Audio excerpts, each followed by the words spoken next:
yung huling sinabi niya kanina. Okay, mga bro, nagpalit tayo ng playback transformer. Dating narinig ko. Yan, bago na. Second hand lang mga bro. Ito yung pinalit natin. Ito yung sira.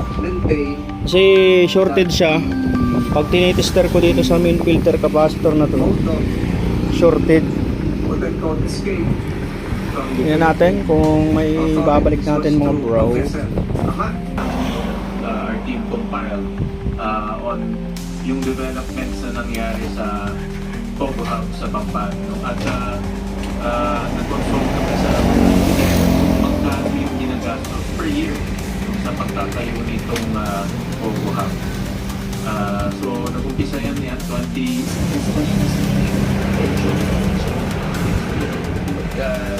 dapat income to, ba? Yes po. Anong pinapayang pag-income?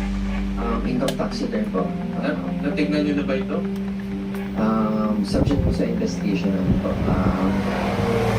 Pero ako, hindi po yung sa mga detail po na check. Nag-umpisa na investigation. Yes. Kailan matatapos ang investigation?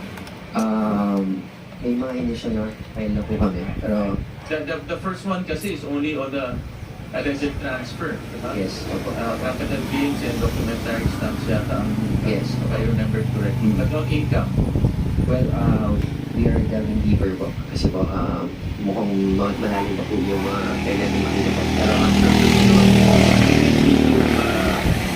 updates on the date, around 2017-18 onwards. Again, the same timing nag-uwi sa Bacood, yung Pogo Hub sa Bamban. So, what I plan is go hoping sino mga binayaran dito mga checks dito. I think dinare-cost po sa office para po dun sa mga payments po na Ito, pinakamalapit sa puso niya. Pero sinasabing di asa